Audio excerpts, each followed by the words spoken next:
I might end up dropping. I can't keep it Why are we in the called sunlight. Negroes? Why are we deaf, dumb, and blind? Why is everybody Everybody making can see my progress, my yet we street. seem to be lagging so far behind? Why are we mistreated? Why are we in this condition? Stripped of our name, our language, our culture, our God, and our religion. Here in America, all of our religious training has been gotten by the preacher. He has told us of a heaven way up in the sky that we can't enjoy now, but rather after we die. But all of the years that we're living,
Praises be to Allah. Welcome, welcome, welcome. Okay, I know don't throw the eggs at me. I'm not your moderator, Sister Michelle, but she will be You don't want coming. them to throw eggs at Sister Don't Michelle. throw eggs. No, don't throw Kalila. eggs at me. Uh-uh. But welcome to your Thursday talks. I am Sister Kalila, one of the co-hosts of this beautiful program, the Seventh Region Coalition, here to save lives. Sister Michelle is on the way, and Brother Lau is actually visiting his daughter because she is a freshman at one of our profound Black colleges, Howard University. So please, fair wishes to him and prayers to him and his family, though they traveled to DC to see her, and beautiful pictures that they have sent to us. So prayers and blessings go out to their family. Listen, y'all already know. Look, we already have people already in here ready for this part too. And I know for a fact I can only share my sentiments, brother Tony, with you, because I went back and looked at it, researched it, found out some things that I was doing in my relationship that I need to improve on. I think that was And all of us. it was a study for me. It was a real study for me. So for those of you who have not listened to part 2, please, please, please, I encourage you to get that. If you listen to part 1, Go back to the beginning. Go over it again. listen. Take up whatever additional data you could contact. Right. Because we're going to hit you with more information, more data here Exactly. tonight with our beloved brother. Yes, and we're going to go deeper and deeper to where, honestly, we're going to be sitting on your couch right next to you. You're going to be like, oh, I didn't know they know, but we know. Please also send your comments, your questions. If you do have questions for our dear brother, please, he welcomes all the questions. Every single question. Yes. So without further ado, I'm going to try. Sister Michelle, are you here with us? Sister Michelle. Michelle's right here. We can see you, Sister Michelle. You're I'm on barely live, Sister here, Michelle. y'all. I'm barely here. Can you hear me? We can hear you. We can Okay, hear. the situation is real right now. Apparently my power is out. It's off on the whole block, Look, but welcome Thursday Night Talks. I told them not to throw any eggs at me, Sister Michelle. I We wasn't make here. things happen. Listen. We always show up for the cause. So, assalamu alaikum. Hello, everyone. Welcome in. You'll know what y'all need to do because this Khalil is not playing. Neither is Brother Lau, even though he's not here. But you need to like and share. That's right. Like and share because we on Facebook, but we on YouTube too now. Thank That's right. you. Oh, isn't Make that sure pretty? to subscribe. Isn't that pretty? Y'all Okay. constructed that. It looks awesome. Give it up for our sisters. That's all. Our awesome sisters who are very creative. We got to give Praise. this clear. She Praises be to Allah. Oh, Sister Michelle. Oh, Sister Michelle, you're going into the matrix. You're going in and out, beloved. You're in the matrix. Yes. Yes. It's getting to that point. Mr. Smith has got you. Okay. Can you hear me now? Can you hear me now? We might. Okay. I can right, well, hear y'all you. take over. I'll try to jump in when I can. Okay. Oh, but I'm frozen, right? Okay. No, you're not frozen now. Okay, for the now. But anyway, I'm not going to belabor the thing. Just everybody, please, friends and family, share. And just please make sure you share. You absolutely share. All right. All right. So, Sister Kalila, I'm gonna hand it off to you. Go get your peoples. Okay. I'm gonna hand it over to you because I'm gonna try to get to a better spot. Okay. And all your cousins too. That's right. That's right. Okay. All right. So I'm gonna go on mute and try to figure this thing out. But I'm excited that Brother Nuri is with us again, and we got the questions. It's gonna be a good show. So y'all just need to make sure y'all do what you do, like and share. Right. Go get your peoples. Go get your family, friends, and anybody that you can grab from your community because it's gonna be a good one. All right. Yeah. Well, you look beautiful now, Sister Michelle. So let's do this. Let's just get started. Okay. Brother Tony, can you read the bio, and not only the bio? So let's read in the notes about what ministry that we're going to actually be discussing. Absolutely. In the name of the one God who bears many names, some know him as Jah, others know him as Jehovah, some know him as Dios, some know him as Al-Abdumare. Regardless to the name that you call on God, we urge you to call on the God daily. Call him hourly, as much as you could call on the God, call on him. I bear witness to his oneness, who came in the person of Master Fard Muhammad. And I'm forever thankful for his coming and for his raising from among us the most honorable Elijah Muhammad. And I thank them both for the honorable Minister Louis Farrakhan, who is guiding us here today to truth and righteousness.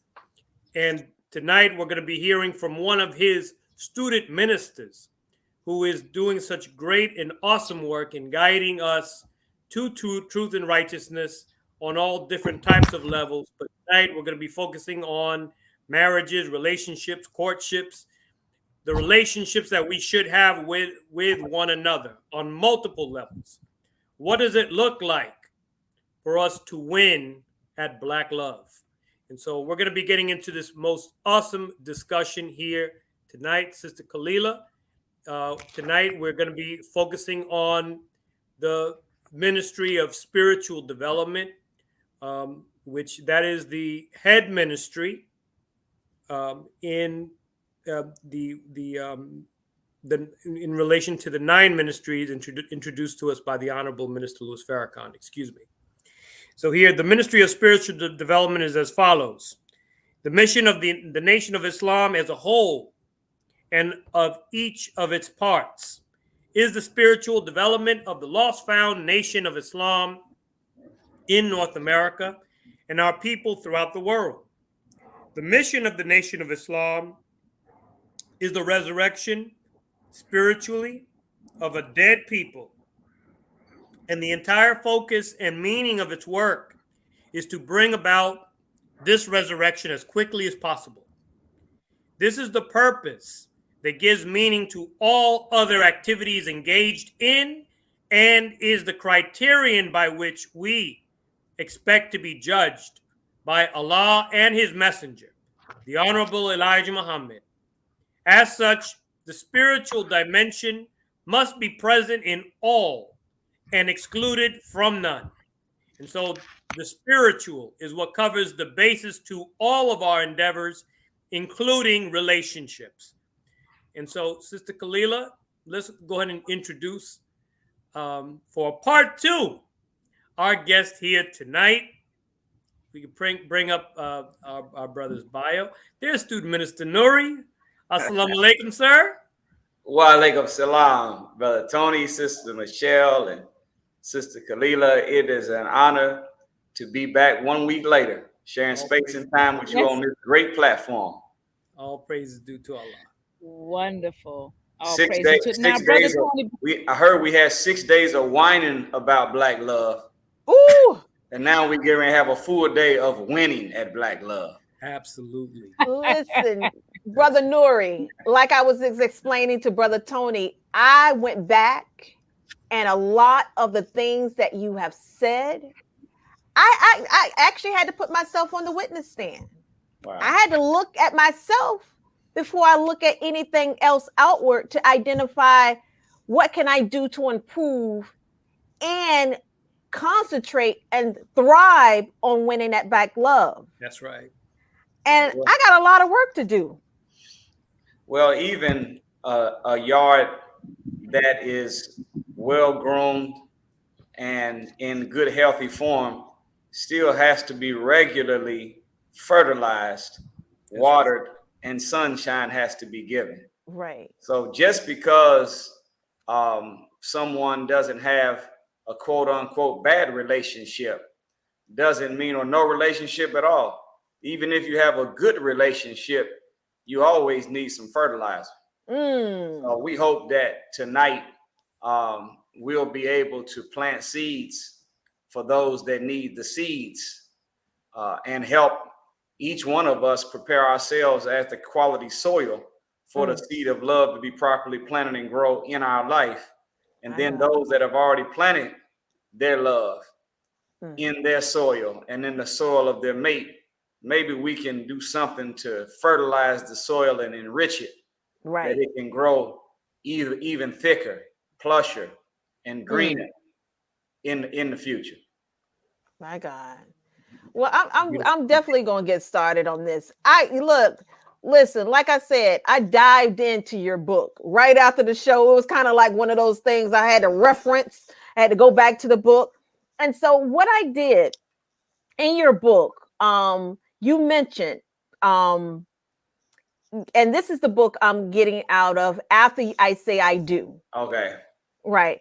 You said when marriage is done right, it will convert your home into a spiritual recharge center. Yes. Then you can unplug from the world and plug into the source of love that will give you both peace and power. That's right. Can you expound on that, please? Well, it Sister Kalila, it hurt me personally to be traveling around the nation and outside of the country, invited to do various different and speaking engagements by different organizations and even religious groups.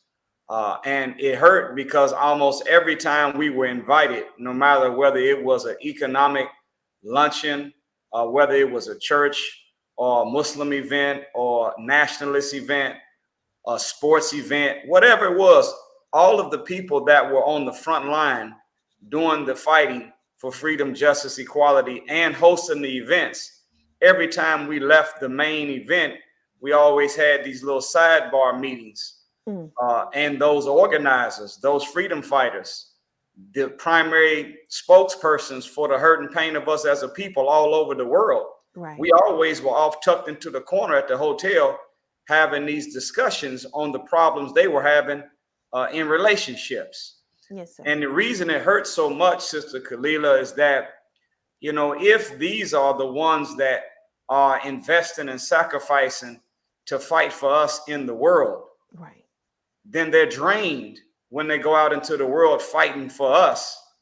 And if they have to come home and go round two with their own mate, My God. then now you fighting in the world and you getting zapped there. You're supposed to come home and get charged back up so you can return back to the battlefield tomorrow. But if I'm fighting in the world and then I got to fight at home, when I go back into the world to fight for my people, I'm less powerful, less effective, less focused than what I would be. So it hurt me. So I, part of it was I got tired of doing all these little sidebar meetings after the meeting. Right. The meeting after the meeting. Thing was, it hurt me to know that, see, you're supposed to go out on the battlefield, suffer your contusions, your abrasions, your lacerations, your gunshot wounds, military strategy failed for the battle while you're still in a war. And then you're supposed to be able to come home, put your weapon down, put your helmet down, undo your uniform, and have your children on your legs, and have your husband or your wife on your neck, hugging and kissing you, smelling some good food in the background, looking at a clean environment and happy people, so that when you go to that, even though that you've been tattered, torn, beaten, and bruised, especially being black in a white man's world, you're going to get injured every day going out to this world. Right. So if you come home and you don't come home to a place of joy and love, you can't extract peace and power from it. Your recharge center, called your home, has now become one of the places that you are zapped for your energy, making you less effective for us as a people, less effective for the God you believe in, and less effective for your purpose. So that's how it materialized. And that quote came as a result of really reflecting. Man, here you are on the battlefield. No, when you come off the battlefield, your home is supposed to be your spiritual recharge center. Right. Where you can unplug from this no good, wicked, white supremacist, immoral, racist world and come to a place of pure love where you can plug into and extract from that environment peace and power, wake up, recharge, ready to go out and fight for your family and fight for your people. Praises be to Allah. Sister Kalila, I have a question for student Mr. Nuri, just in Yes, relation to that. But now what comes to mind, student Minister Nuri, is the battlefield itself. Because winning at Black Love, what does it look like for us that are involved in the movement? But in truth, when it comes down to the movement to liberate the minds of our people, we're riddled with so much division. And unfortunately, many of us turn to social media and start airing our disagreements with one another. There are some broadcasts where, in some cases, it may look like the black version of the Jerry Springer show, probably know it. where we're here arguing with one another over nonsense. What is winning at Black Love? How does that relate to us as not just members of the Nation of Islam, but as members of different communities, as different groups that are fighting for the liberation of the minds of our people? But we're in this condition of division, beloved. Well, this is of course, the big question is man versus woman. Who divided the house? Who put the black man at variance and at odds with the black woman and vice versa? And you can go back to 1712 when the slave traders, makers, and masters of America were having struggles keeping their slaves in order. They hired a business consultant from the West Indies by the name of Willie Lynch. That's right. Who had been working a formula and had one of the most organized and productive plantations, which of course was good for white people, bad for us. Right. But he talked about how he outlined a number of differences among us. Right. And look what he did, Brother Tony. He said, I have outlined a number of differences among the slaves, and I make them bigger than what they really are. My God. So I put the young against the old, light against dark, dark against light, one from a small plantation at odds with the one from a big plantation. I put the male against the female. And he, as you dig into his program of slave breaking, he talks about the shaving off the brute from their history. He talks about the breeding of the male with a female that he doesn't love, and a female with a male that she doesn't love, and taking that male and beating that male in front of pregnant women, so that that woman will be able to see, as she's carrying a son, she will have fear of the slave master being recorded on a cellular level by way of DNA transfer to her offspring before the baby's even born. Right. And then, of course, after he did that and broke us to that condition, he made us where we are adversaries of one another. So women talk about men when they're with other women, and men talk about women when they're with other men. One of the worst things that you could ever do as a couple is talk to anyone outside of your mate about a problem that you're having with your mate. You shouldn't even make negative jokes about your husband to other women. Wow. You shouldn't even make negative jokes about your wife to other men. At no turn or time should there be anything negative that comes to the public about your mate, let alone on social media where the whole world can see it, and even when it's deleted, it's still permanently present. Right. I want to add this footnote, though.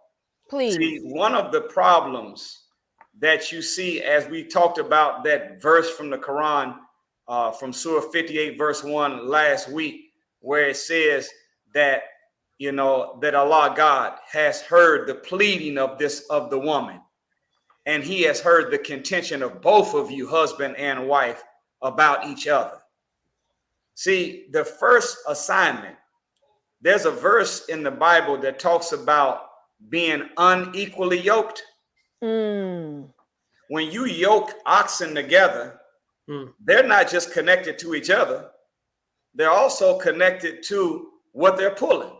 Right. So it's two connections. You have to be connected to each other, and you have to be connected to the same aim, same purpose, same mission, same faith. Right. Because if you're not connected to the same mission, same aim, same focus, same faith, then you're unequally yoked, and you'll complain about not getting enough time with your mate, or your mate not doing enough for you. But whenever you're equally yoked, when you are with a woman that loves the mission and loves her nation, and loves the rise of her people more than she loves you as her husband. And when you got a man that loves the mission and the God more than he loves you as his wife, then the real magic comes, because you get more joy out of seeing what they do for the mission than what they can do for you. If I'm out of town and I bought my wife a $500 gift and I gave her that gift when I came back, her level of excitement might be on a 4 or 5. But if I called home on a Sunday night and tell her that you won't believe this, but there were 65 first-time guests that came out today, her excitement level is on 10.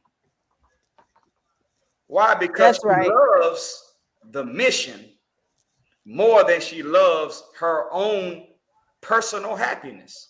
So you want to make sure you're with somebody that gets more joy out of the cause of the rise of our people and the establishment of the will of God than they get out of personal things you do for them. And my when God, you got that kind of magic, you really not tripping. Beautiful. That he's not there taking you to dinner because he just dropped 3 bundles of $5 newspaper. That's right. That's You're really right. not tripping on whether or not you have your favorite meal that you always want on Thursday night prepared and waiting on you when you come home. because your wife is around the corner at a coffee shop sitting with 2 processing sisters. Come on. On, She's trying to bring into the ranks, or she's around the corner with a teenager that's struggling with their mental health, trying to get them up the tone scale. No, hell no. You should be more in love with what we do for the people Come than on, what we do for one another. If you're a real husband and a real wife, love the mission more than you love your own personal joy. All praises due to Praise, listen. I'm loving this. You have one. Brother Nuri, but I gotta ask this question before you. No, this is what happens when the camera goes out. But listen, I'm all for the cause. Now, this is an important question now. Now, how important, when we're talking about Black love, how important is it to build trust in the relationship, right? Because that's critical. Should you take to establish trust? Because we know when we trust, we love more. We're more secure. We're more made to feel secure when we can trust the person that we're in love with and going through our life journey with. But I wanted to talk about that. How important is building trust in a relationship? Well, of course, you should start off already with trust. And the only time that there should be any need for a protracted period of time of somebody engaging in activity that validates their trust is if they have been distrustful. And depending upon the level of the offense, how much it hurt you, how many times that they've made this mistake, you have to determine your own mathematics as to what you're willing to accept as that protracted period of time, or those certain amount of deeds and acts or words that need to be done for you to be able to say, okay, we back like it was when we first got married.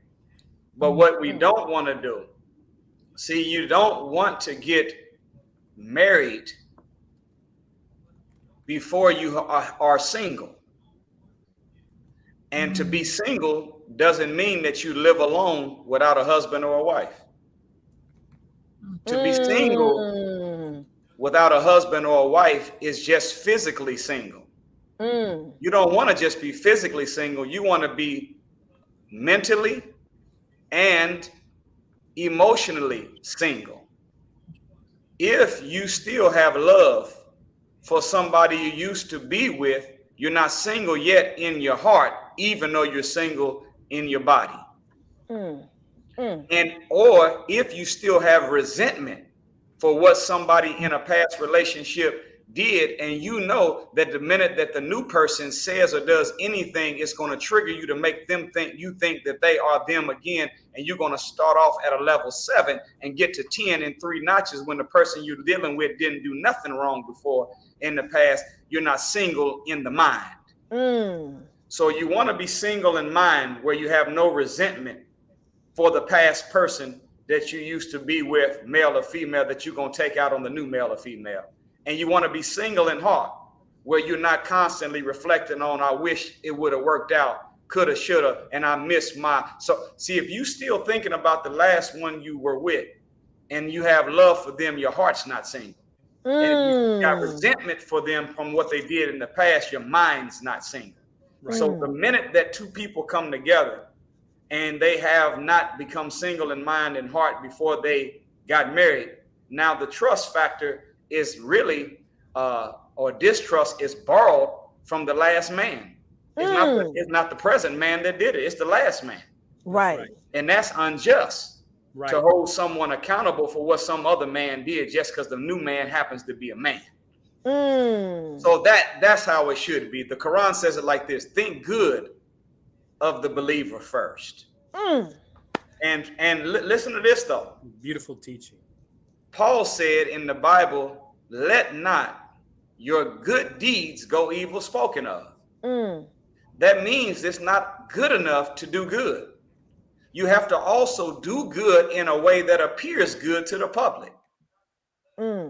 So if we practice that, not just doing good, but making sure our good doesn't go evil spoken of, meaning that it looks funny even though it's a good deed.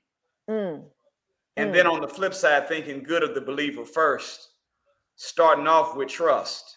Right. Do you know that a person might not say this out loud, but if a man is in a relationship and he has denied multiple opportunities where he's been tempted to cheat, if he has never cheated and someone treats them like that he has cheated, you know what he says to himself, unfortunately? Hell, I should have went on ahead and did so forth. Right. I'm very treated like this any damn way. Right. Now that's not good. No, moral right. No. Right. But that's the traditional Negro man logic. Right. Exactly. That's not moral math. That's Negro man math. Right. So you know, start off with trust, and make sure you're single in your mind and single in your heart, not just single in your house, before you get into a new relationship. Because it's unjust to hold the new person responsible for what the old person did. And it's really unfair if your heart is still 35% full of another man. Be with a new man that doesn't even have the ability to be 100% yours in your own heart. That's not functioning. Keep that math on your mind, and the trust will be there. And you and I should start off with trust, and don't treat anyone as if they are living dishonorable unless they show you those signs. Beautiful. Go ahead. No, I was gonna say we do have a question, but you can go ahead, Sister Khalila. I wanted to stay there, Brother Nuri, because this is something that is kind of like a kryptonite in relationships. And it's kryptonite, for those who know what kryptonite is. It's sand that sinks. And when you are sinking, you are not able to get out of that sand unless you know some type of powerful maneuver to get out of that sand. And going with the trust factor and previous issues in other lives, and now you have developed this relationship, and now you have brought this into the marriage, and you are just battling, with what you want in the relationship, which is the trust, the security, the mindset of just being at one and building. But you have someone that holds on to things that they cannot let go, that has ailed them from before the relationship. Now they're in the relationship, they're bringing up old past things that has happened. And then now it's kind of like to the point where, well, why are you even here? Yeah, that's true. Right? So I don't know. It may be a little before all of y'all time. I think it's a little before my time, but I remember when I used to listen to the radio in my mama's car, there was a song. I don't know who sung it. It was a group that said, "I think you better let it go." Looks like another little TKO. So come on now. Okay, that's Teddy. That's old Teddy. We're around the same age, Mr. Nerd. Oh, Teddy. So what is the chorus telling us? If you don't let it go, you're getting ready to have a knockout. That's right. Of the love you have right now. So I don't know if that's what the song's about, but that's how I'm using it. Right. This is a remix. But the point is again, you have to be single in mind and single in heart. If you have come to the table and you've already stood before your family, their family, the God, the community, and said through rich or poor, better or worse, in sickness and in health till death do us part. If you've already said, I do. Right. And yet you still are wrestling with the baggage, you have to be willing to try to fight that battle internally instead of allowing it to become something you do in word or action toward the person that you know is not guilty of what the past person did. You've got to fight that inner war and be willing to fight it and tell the mate, I wasn't aware that I was still plagued by some of the stuff that happened in my in my life, but it still bothers me. But I'm giving you my word. I'm going to fight the internal battle to try to defeat these past demons that you don't own, so that we can be happy. But I'm asking you to be a little patient with me and do everything you can to help, reassure my insecurities in these areas while I'm struggling with this inner war. Can we work together? And you know what they're gonna say? Well, I got a couple of them too. Right. That I need to work out, and I'm gonna fight them from here on out too, inside of me. Will you do a few things to help? And then you come to the huddle. See, teamwork is what makes the dream work. That's right. Put your hands together in the huddle, and on 3, say y'all getting ready to do it. Right. And you help each other in that way. But it's unjust. It's unjust to hold a present person accountable for another person's past conduct just because they have the same gender. That's unjust. That's right.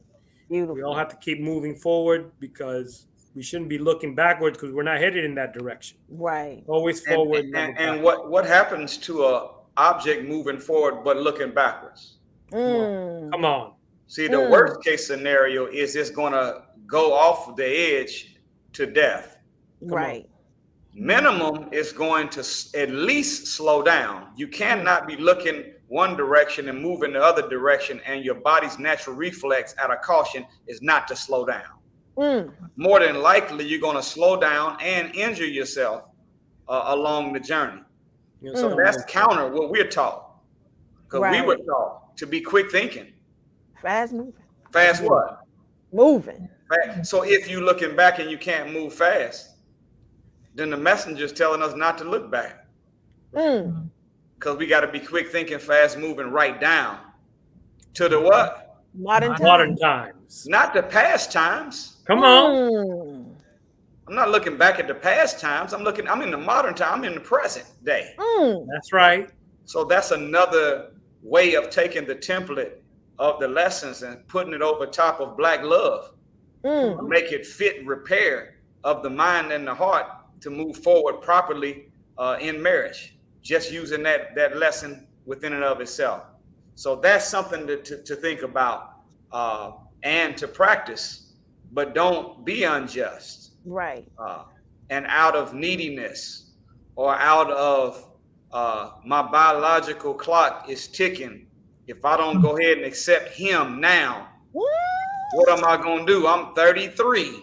Right. If 33 years old. Come on. Right. 33. If I don't get married quick, I got 15 minutes. Take it fresh on. No, get busy doing that self-work. That's right. That's right. Get busy getting your mind free of past bad experiences from old mates. Get busy getting your heart free where you are out of love, at least the relationship form of love with past people. Right. And move on forward so that you can be just to self and others. Beautiful. Praises be to Beautiful. We do have questions from the audience. Brother Mark, let's do it. Brother Mark is putting like 2, 3, 4, 5 questions. Right. So Brother Mark, don't be greedy. Brother Mark in Jacksonville. So Brother Mark is asking here, based on your experiences as a counselor, what are some of the top mistakes or errors that couples tend to make in courtship or marriage? I know that you just highlighted one. What are some of the top other ones? Well, I would say, there's a lot of items on the list, but it all starts when we violate the golden rule. The Most Honorable Elijah Muhammad was riding with the minister one day, and the Honorable Elijah Muhammad asked him, he said, "Brother, what is the true religion of God?" And the minister said, "Islam." Messenger didn't say he was right or wrong. Listen to what the messenger said. The Honorable Elijah Muhammad said, "Brother, the true religion of God is to do unto others as you would have them to do unto you. We tend to do unto strangers the way we want strangers to do unto us. But we treat the people that we live with and that we say we love the worst. So there was once we did a non-scientific poll. I used to make a joke where we're at the mosque with the employees that were working at the different entities. I would always mess with them because I could always tell when they were talking to their husbands or their wives on the phone. And they would say, I would say it. Was you were talking to your husband, wasn't you? Yes, sir. How did you know? Brother, you just got off the phone with your wife, didn't you? Yeah, how did you know? I said, I could tell because of how cold and short you were. Ain't that something? That is something. So I can tell the difference between communication with a stranger, because the stranger got the smile, got the kindness, got the patience, got the soft tone, got the care, the consideration. But the husbands and the wives got the cold, the short, the quick, the loud, the incompassionate expression of communication. So I would say, Brother Mark, that treat other people the way you desire to be treated and start practicing it with the people you're going to be around the most. Right. In fact, you won't even get good at it if you only treat the people you see every now and then in the streets like that. Right. The real test as to whether we are observing the true religion is, can we treat our wives, our husbands, our sons, our daughters, our mothers, our fathers? Can we treat the people we are with every day, all the time, the way we want to be treated? Student Minister Nuri, can we practice seeing God in our spouse every day, regardless as to what happens? Can we practice seeing God in our children, regardless as to what kind of mistakes they make? Can we practice seeing God in each other each and every day? Well, blessed are the poor, for they shall see God. Minister said, add everywhere they look. So he added everywhere they look, or blessed are the meek, for they shall see God everywhere they look. So it's a test to see how true and how good of a person we are by how good we can treat people. And if you really want to treat people good, listen to what Brother Tony said. All you have to treat people good, all you have to do is drop one of the O's in good and treat people God. That's right. That's and if right. you treat people God, you'll treat people good. So God that is mathematics good. work, but it I think it's a verse in the Bible that says charity begins at home. So that's where it all should be. That's the workshop. That's the training ground for success in life. How good can you treat your wife, your children, your parents, the people you are around? Can you be kind, compassionate, loving, and friendly with them like you are with the people that are strangers in the streets that you're trying to sell a product to or build a relationship or make a connection with to be able to go up the financial totem pole in some shape, form, or fact? Can you treat the ones you love like that? Beautiful. Beautiful. Brother Tony, Brother Mark has another question. Okay, you got it right there. All right. So Brother Mark here asks another question. Brother Mark's the co-host. Yeah, We're gonna have to bring him on. Yeah, we're gonna have to bring Brother Mark on. He's a good brother too, man. Beautiful brother. I love Brother Mark. He says here, please comment on the minister's words. Men of this world do not want a righteous woman. How can well-meaning brothers avoid being in this category? Men of this world. See, men of this world is the immoral man.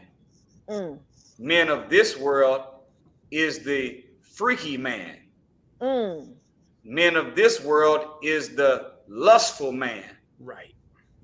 Men of this world don't want a righteous woman. They want a woman that they can get to do activities in the bedroom that are inappropriate.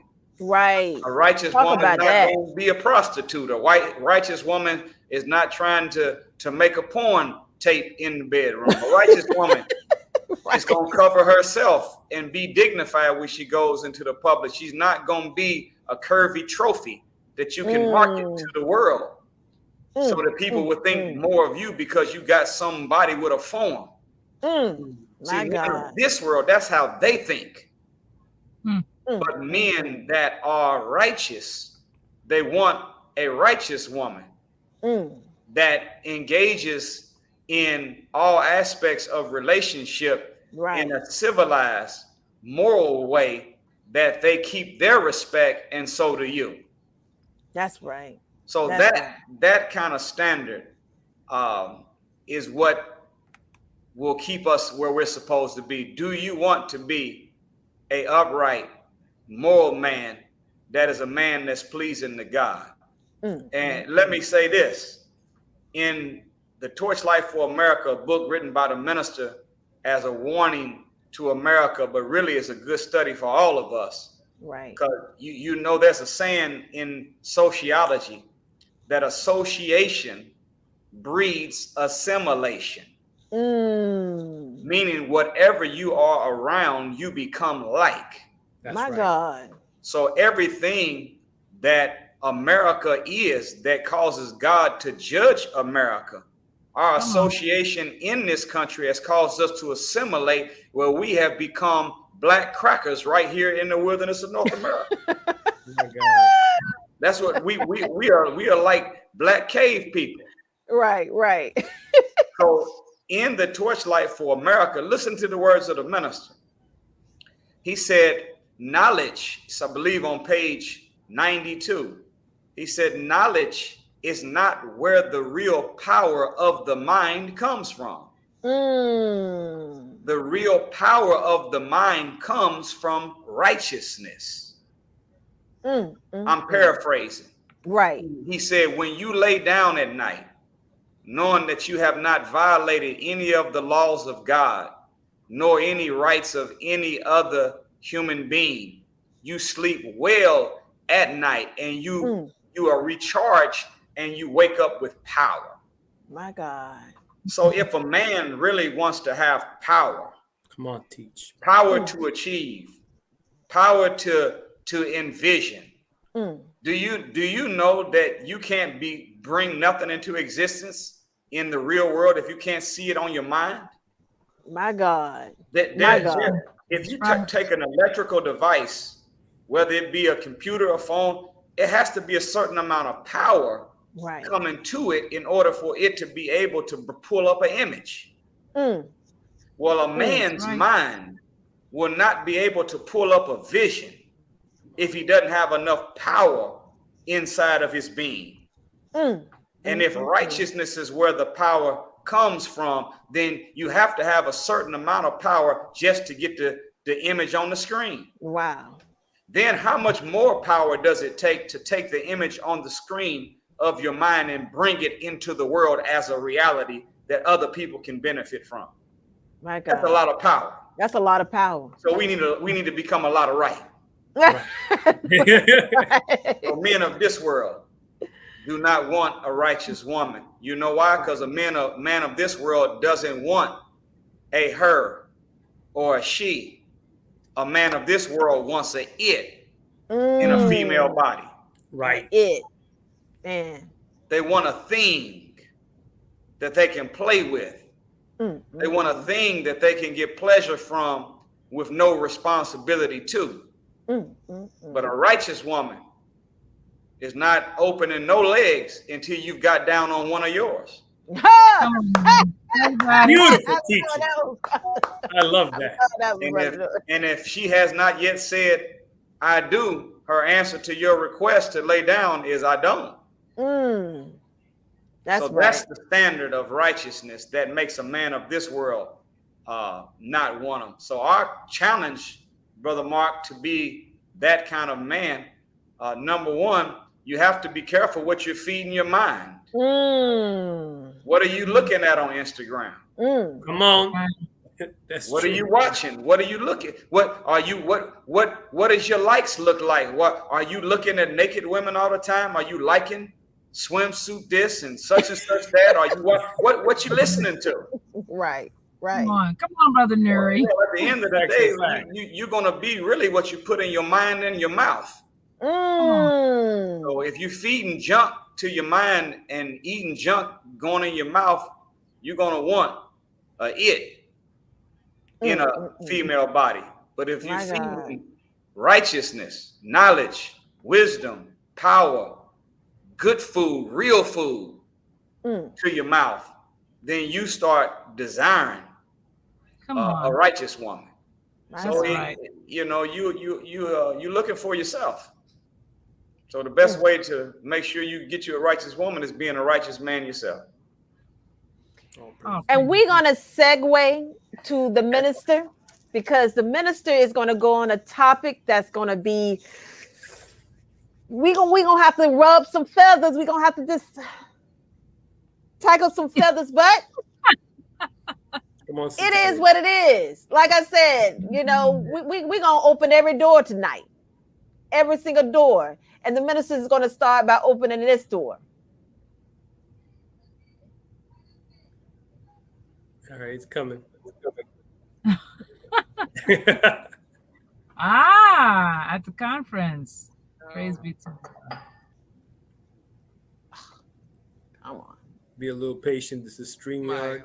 Homosexual and lesbian family. God is not here to judge you. He said he came to save us from our sins. I want to tell you something. My teacher, your teacher, Honorable Elijah Muhammad said, the only heaven for man is found in a woman.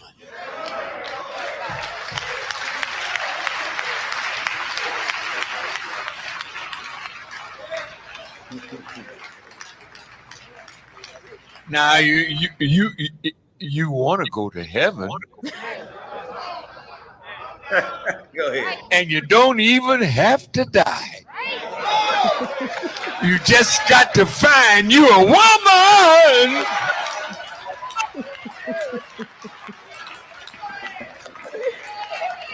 Saying that part.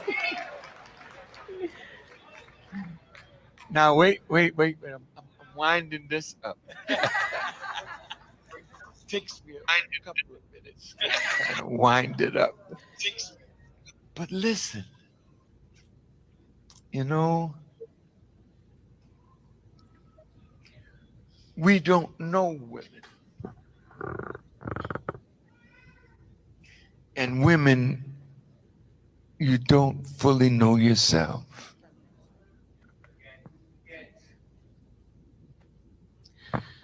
You are so precious.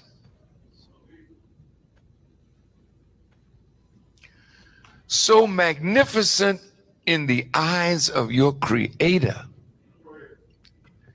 that no matter what has transpired to make you other than yourself, He throws that out the window. He has come to bring you back to the way He created you and for the purpose for which He created you.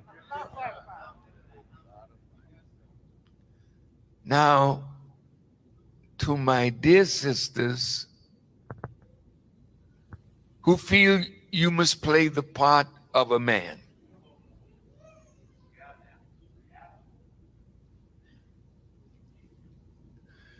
you know, there's man in every woman, and there's woman in every man. But God did not make a mistake.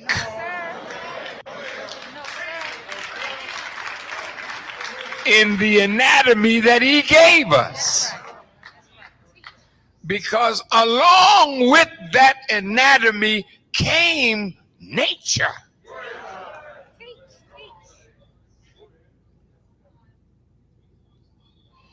No man can be what God made woman to be. And you know this, brother, you don't know your wife. That's why you get tired. Because you lack the skill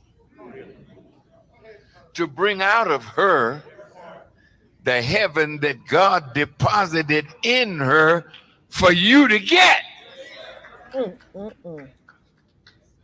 So when you think of women and you think sex, oh, stop it.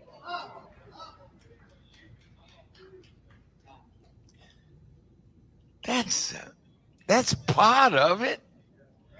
But why you gonna make it the whole thing?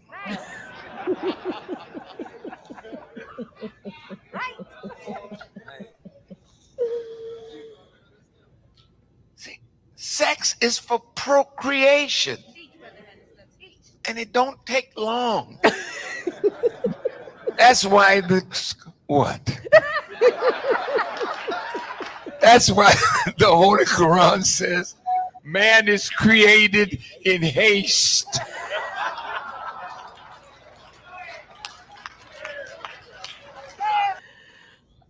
I'm going to pause right there. Oh, my God. Oh, did Mr. Nuri we lost to Minister Nuri, inshallah. Okay. He'll be back in just a moment. He'll come back, inshallah. Listen, so wow, that was by the Honorable Minister Louis Farrakhan.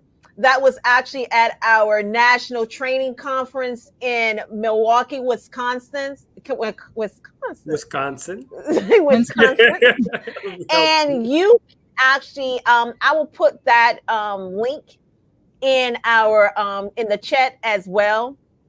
But please, I don't want to belabor what we want to talk about in regards to Black love. And while we're waiting on Minister Nuri to jump back on, let me see. I don't know. Right. Okay. Listen, I'm not.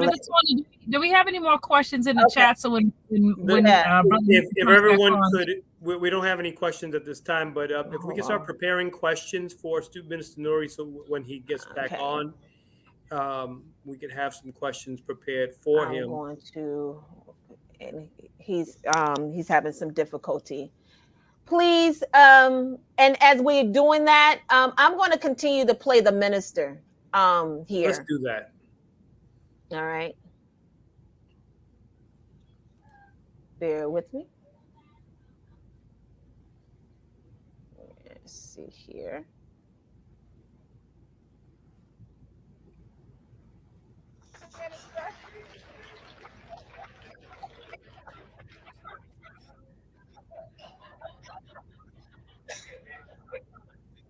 So this is why you're so impatient, because patience is a virtue that must be acquired.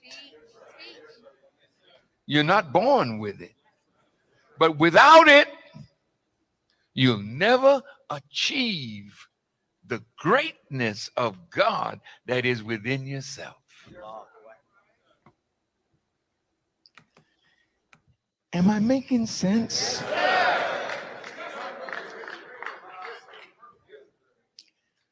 So, brothers, I mean, you may love women to the point where you would like to.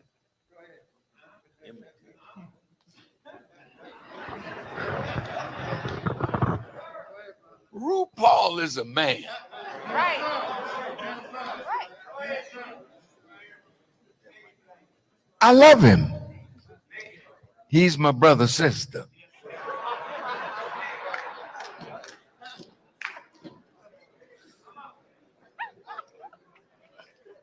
But as great as he is playing a woman, that's only a sign of what he is when he becomes fully himself, a man.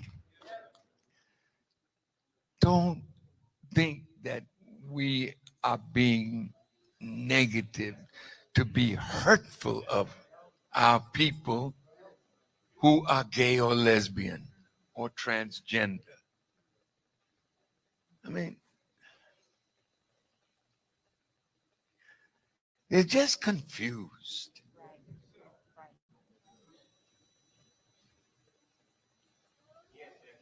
And the devil is trying to accommodate all of the sickness and corrupt the society more and more. Be yourself. Learn about yourself. And develop yourself. And cultivate yourself. Because yourself is God. God in a female body. God in a male body. Look at the earth. How rich is the earth? Calculate the value of the wealth that is in the earth. Can you do it? Ain't that something? My teacher told me when he was telling me something of my value to him. He said, and I'm quoting, "You are more valuable to me than all the wealth that is in the earth. For I met that wealth when I came, and I will leave it when I'm gone. But through you, I'm going to get all of my people." No, wait.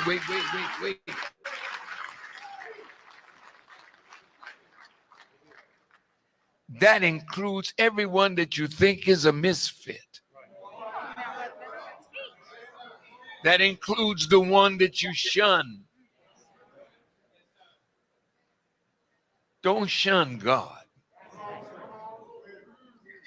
Find God in what you shun it. That's why Jesus again said, "Seek, and you shall find. Ask, and it shall be given.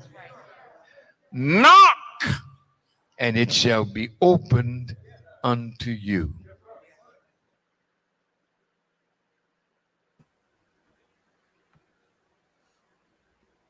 You're on mute, Sister Kalila. Unmute yourself. There you go. All right. Back to our regular broadcast. Praises be to Allah. So this is the question that, first of all, let's give a round of applause to the Honorable Minister Louis Farrakhan. Absolutely. That's right. Our champion. That's the Yes. master. He's the master teacher. He's the master, show enough. So going back to what the minister said, and he said it so beautifully in regards to our gay and lesbian community, and we're talking about winning at Black Love.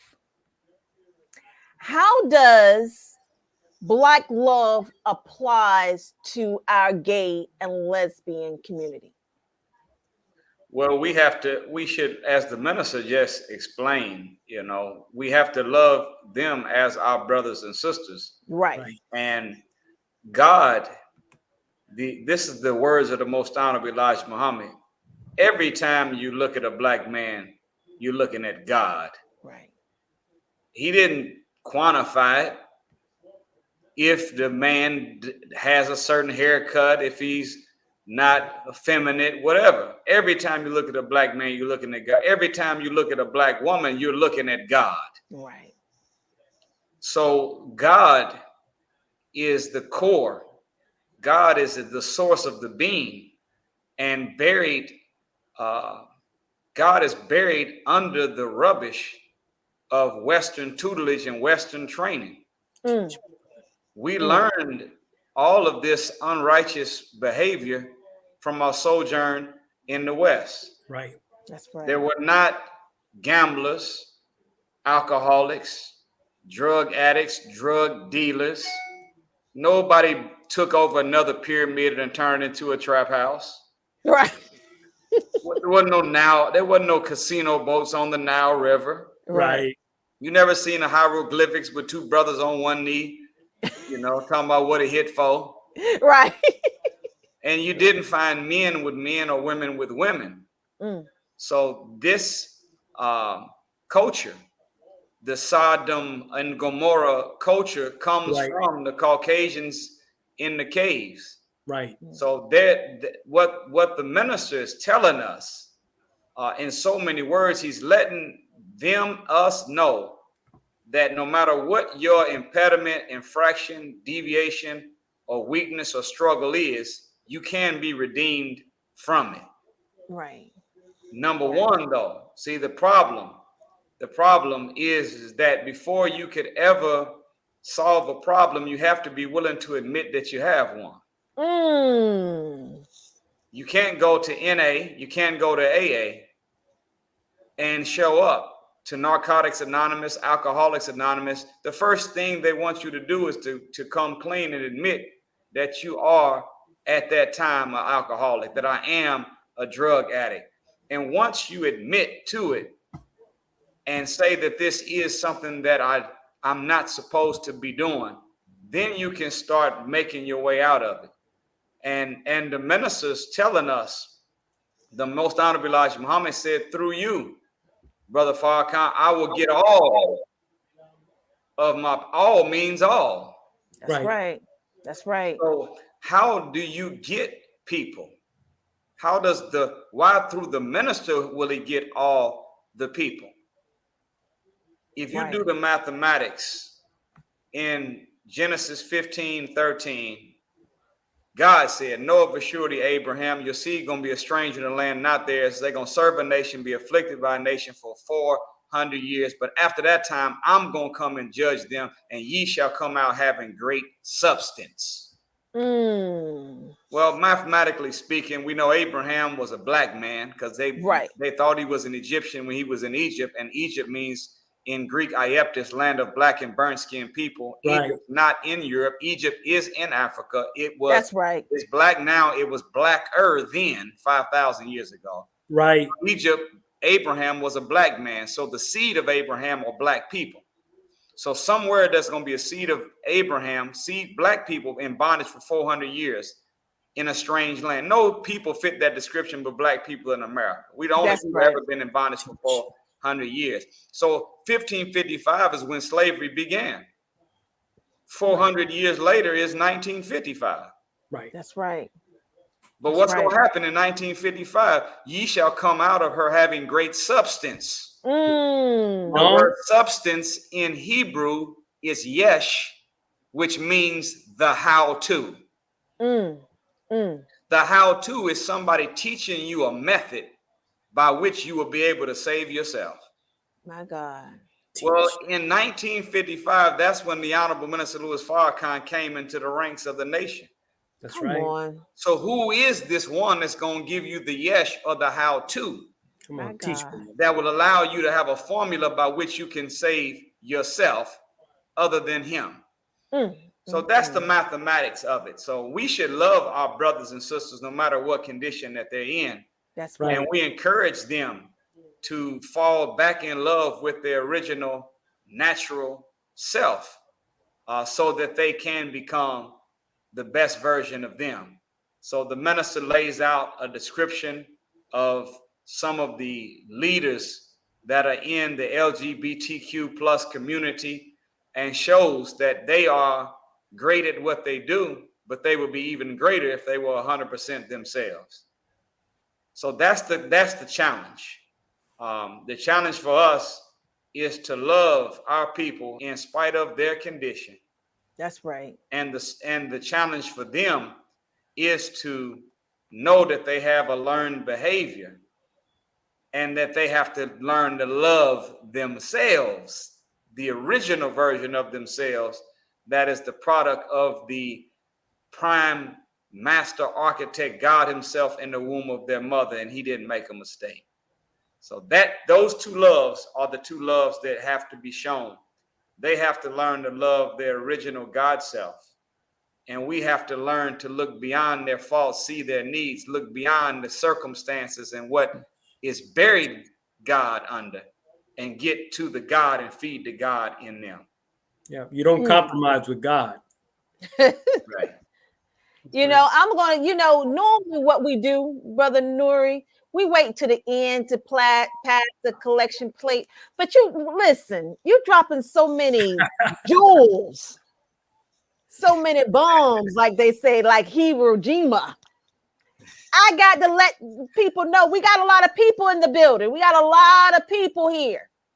If you think, hold on, let me rephrase. If you know that what you're listening to is good and better for our Black people, right now at the bottom of the screen is Brother Nuri's Cash App. Listen, I see it. You see it? I see it. Everybody should see it. So don't look. Oh, y'all. If we've been blessed, yes, by the words that our brother has spoken, come on. Please bless him with something. Listen, not something, more than something. I know what something look like. I need more than something. You look, it's more than just I'm gonna kick in there with my avatar. That's right. We need to give. Michelle's like, that's right. Listen. Look, brother Nuri, the day is Thursday. So, people's money come in their account on, when they get paid at the jobs. It don't come on Friday. It come on Thursday. So they got the money. Oh, hey, don't leave us. Don't leave us now.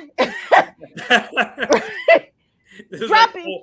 Old school raising money at the mosque. Exactly. Like, who got the first 100? Drop it in there. The first 1,000. Right, the first 1,000. Hey, I ain't mad. The first 1,000. But with that being said, this is going to go across the screen throughout the course of the actual show. So therefore, if you find it in your heart to give, and if you don't have it, tap your neighbor, because I'm pretty sure they got it. All right. We're going to continue. Thank you all in advance for whatever you do. Of course, we don't do this. Right. I'm there for that, but right, exactly. If you would like to show your general support for this ministry, it'll be greatly appreciated, and I promise you that we will put your nickels, dimes, and dollars to get good use and use it as fuel for the resurrection of the people. But I thank you so much, Sister Kalila, for doing that. Listen, brother, I know we got some more questions now. Of course, we got plenty of them. I have a question in relation to it's related to what we were just discussing right now, but what Black love, winning at Black love, how is it related to finances, both in the home and outside of the home? Well, it is written in the Gospel of Big Mama. Did we talk about the Gospel of Big Mama last week? I love Big Mama. Last week. Now we're gonna come back to it. Yeah, it's a family that prays together, stays together. See, that's not in the Quran. That's Big Mama. That's Big Mama. So it's actual fact. in chapter 1, verse 7 of the Gospel of Big Mama, it reads, "Romance without finance, come on, teach, is a nuisance." That's right. Amen. Now, Matthew, Mark, Luke, and John didn't say that, but Big Mama did. Sure did. But technically, when you are looking at, the minister said these words, angling on us as men. He said, when you're looking at a woman, you're looking at responsibility. That's right. So That's that right. the financial aspect of it is very necessary. That's right. Poverty creates excessive toil in life. It makes everything harder to get done. The more resources, then the more financial resources you have in your possession, you can cut out some of the difficulty and the time between be and it is. Right. One of the main ingredients of and it, the minister said, whenever God says be and it is, he said, and it means not hocus pocus. Right. Right. Not abracadabra. It's not magic. He said, and it means that the God organizes the power of his own being. That's right. Forces, angels, and people to bring that thing he has in his mind called be into existence or make it a is. So one of the key ingredients are resources in the and it. And one of the key resources you need is economics. So when you don't have any money and you don't know how to make money, you create an environment that you call your home that is full of excessive toil. Right. It's stressful to not know if the lights are going to get cut off. Not like, no, Sister Michelle didn't get her lights cut off for that. Let me just do that. Hold on. This power outage in the neighborhood. Her husband, they doing what they're supposed to be doing over there. They're paying Right. the bills now. But it's stressful. Right. Whenever you don't know whether the repo man going to show up. That's right. That's right. It's stressful to know you got a disconnect notice on 3 different bills and you don't have enough to pay but 2 of them, and you don't know which one you should pay because the one of them might get cut off. You don't see, it's a stressful life.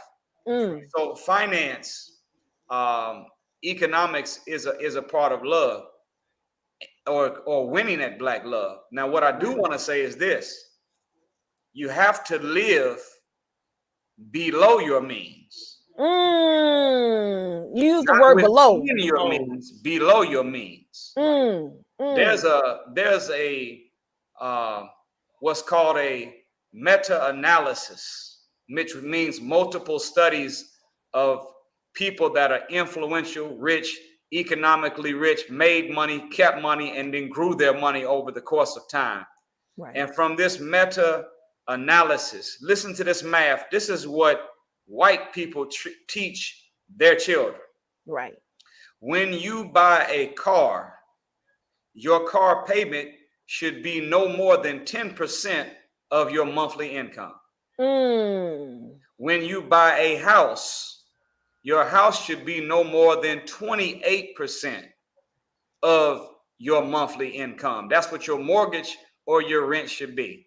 And when it comes to the use of your dollar, you should break your dollar down where 10% of your money is going toward charity, 10% is going toward saving, the other 10% is being put up in an investment fund where you're trying to get an idea you have off the ground, or you're trying to save enough money to come together with some other brothers and sisters, as the Honorable Elijah Muhammad said, 6 or 8 with like minds. That's right. You can put your mind, money, and muscle together with to bring the thing into existence. You're saving that. Then the other 70% live off of.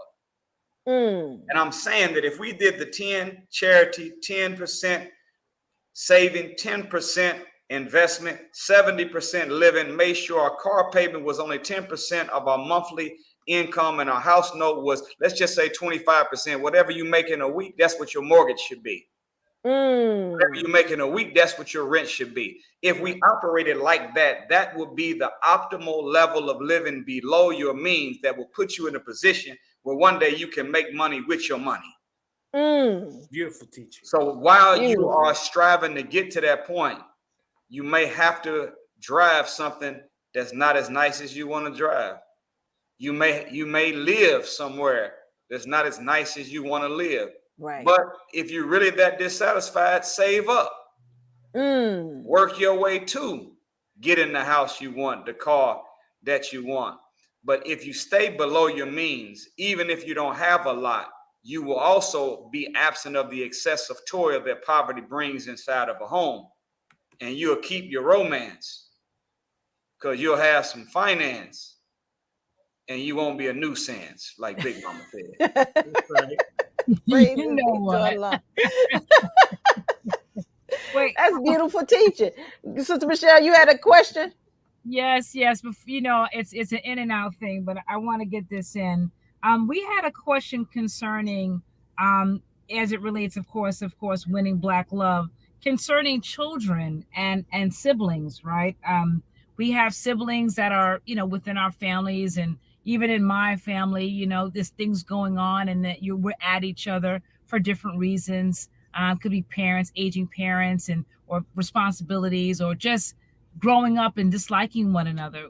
What is your advice to the audience when dealing with those kind of contentions, you know, with brothers and sisters and family members, and, you know, because we're scattered, and we just got to figure out how to get back to some type of unity within the family? Settle your differences. Settle your differences. See, that you don't have to be disconnected to be distant. Sometimes people have done things that create distance between you, but that doesn't mean you have to be completely disconnected. The minister said, and the Quran teaches, that two people, believers, they have to settle their differences. Now, you know, there's a difference between a settlement and getting what you want. Right. Anybody ever had a car accident? And when you crashed that car, you started telling, look, I messed up my finger. I think it's worth $5 million. I want $5 million for pain and suffering. Loss of time, loss of wages, emotional stress. Right. And then Geico send you back and say, look,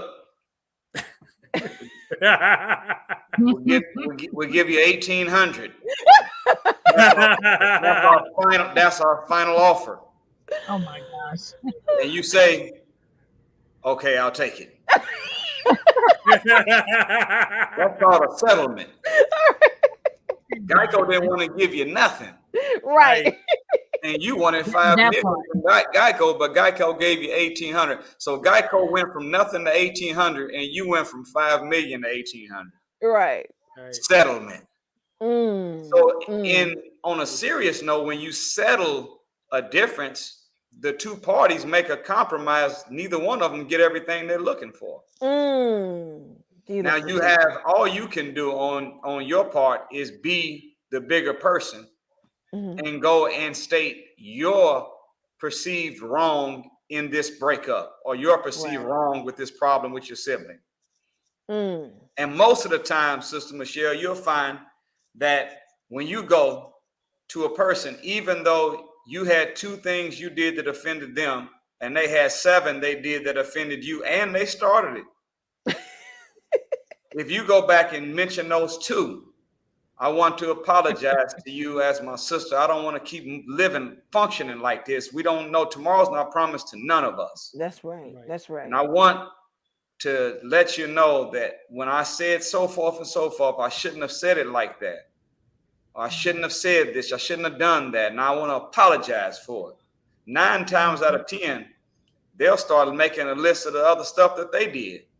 But somebody has to be the bigger person.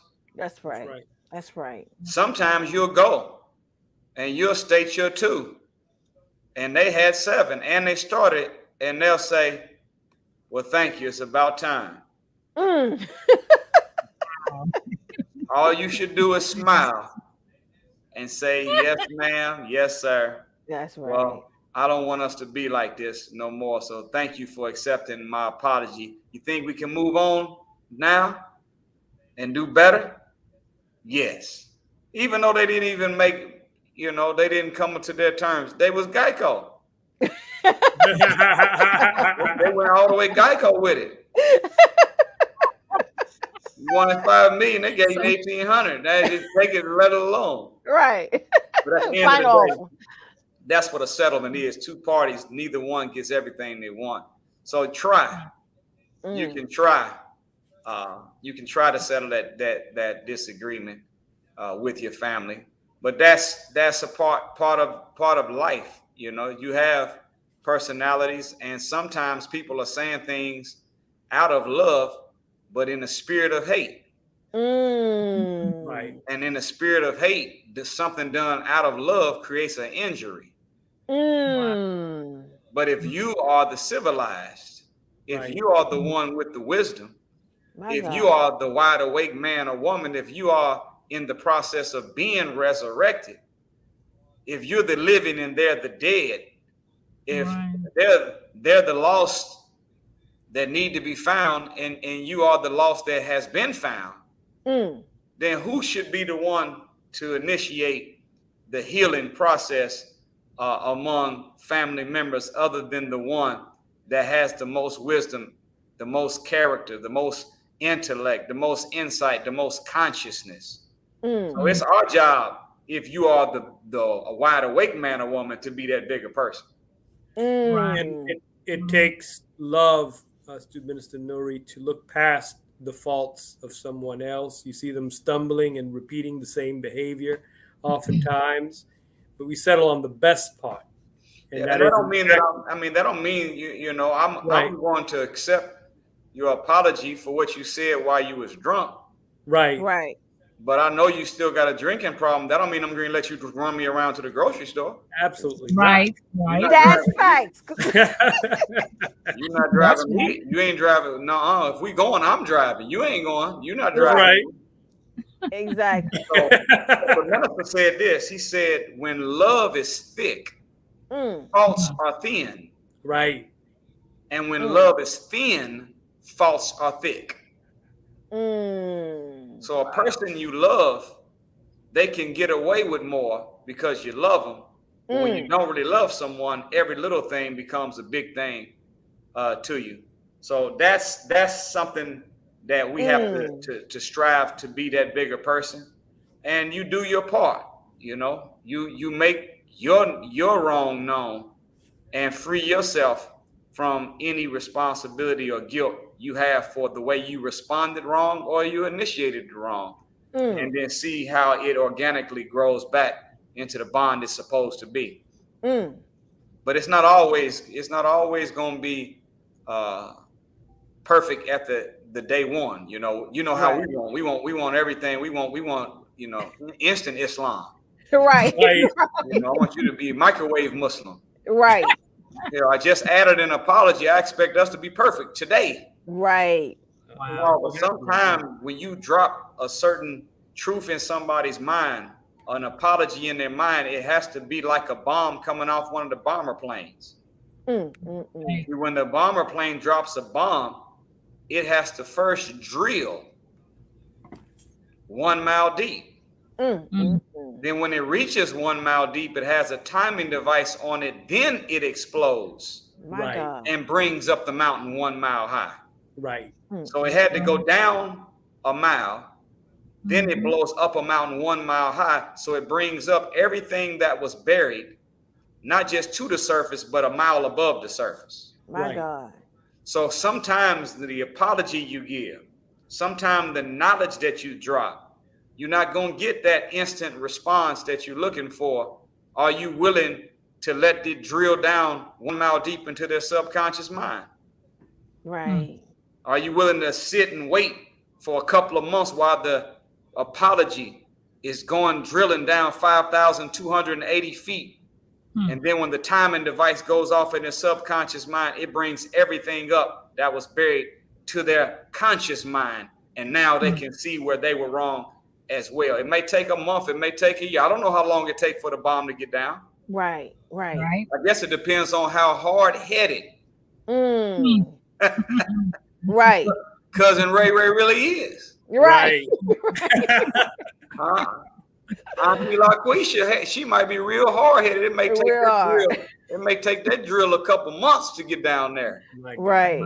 To hit that subconscious mind. But that's our assignment. If you're wide awake, if you're conscious, if you the bigger person, drop your bomb, polish your truth, and let it take the time to go off into the subconscious and bring up that mountain 1 mile high, and let the organic love come back into the relationship. Don't force it.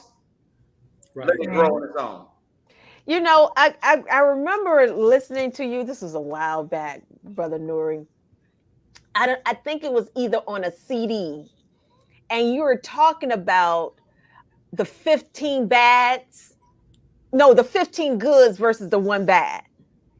And you were basically, and I'm paraphrasing, and I know that you can break it down better than I, but you were basically saying that you can do 15 goods. Yeah. But just that 1 bad would destroy the 15 goods. Can you expound on that? Well, I think it was a play on the lesson where it talks about how the original people outnumber the devil 11-1 on the planet, and how the devil must be removed from every part of the planet. Right. 11-1. And I had read something where they give credit to Einstein for supposedly proving this theory. He said it takes 11 positive to get rid of 1 negative. But sometimes, listen to this though, but sometimes 1 negative can get rid of 11 positives. My God. When it comes to human interaction. I'm not saying that's the right way we should be, but it can happen sometime. So that mathematics is what he came to an agreement on. I bet you he was studying those lessons, though. Of course. I bet you he was studying those lessons about the 11 original to 1 devil and how they must be removed. So for us, I think the mathematics should be that don't think that if I do 1 bad, that all I have to do is 1 good to restore things. It may take 11 original to get rid of that 1 devil. That's right. My God. It may take 11 positive to get rid of that 1 negative. So we got work to do, and mistakes shall not exist. That's right. That's right. You know, that's our teaching. So we have that kind of an assignment, but I would say for us that mathematically speaking, be willing to do that spiritual work. That's right. In your relationship or relationships, that for that 1 negative, I might have to do 11 positive just to get things back on level ground. And I'm willing to pay that price because I love my wife, or I love my husband, or I love my sister or my brother. So I'm willing to go through that spiritual work to do 11 positives to make up for that 1 negative that I did, if it takes all that. Beautiful, beautiful, beautiful. After that, Minister Nuri, we have to keep working on our relationships in all aspects of life. We under construction. We are. Yeah, everything's under construction. So that's the nature of self-improvement. We were with the minister one day, and my wife made a comment to the minister when she was describing she was giving feedback on a lecture he had just gave. And she used a term in her description. She said the continual process of resurrection. And he stopped her and said, I like that. The continual process of resurrection. He said, we're not really fully resurrected until we're God. That's right. So we are still in the process. We're in the continual process of resurrection. And he gave an analogy. He said that the minute that you think you are what you're not, come on, you stop trying to become what you set out to become. My God. Beautiful. So that's one of the dangers of this thing called marriage or wedding. See, we actually think that the wedding is the finish line. Right. Right. Oh, the wedding is the start line. Yes. So when I come before couples to do a wedding, listen to the words that I use.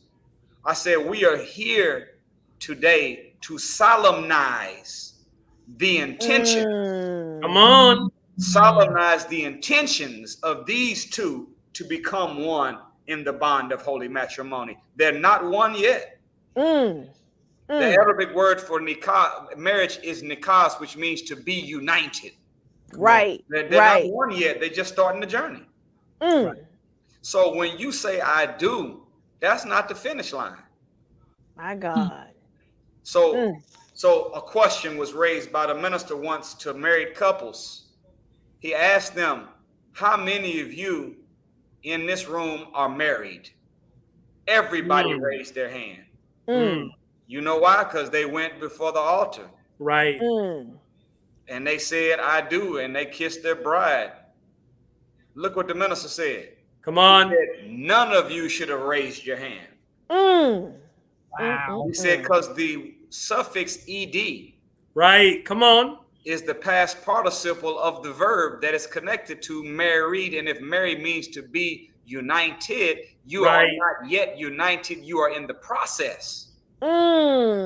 He said, and when you start thinking you are what you're not, you stop trying to become what you set out to become. So we're not really married yet. We're in the process of becoming married.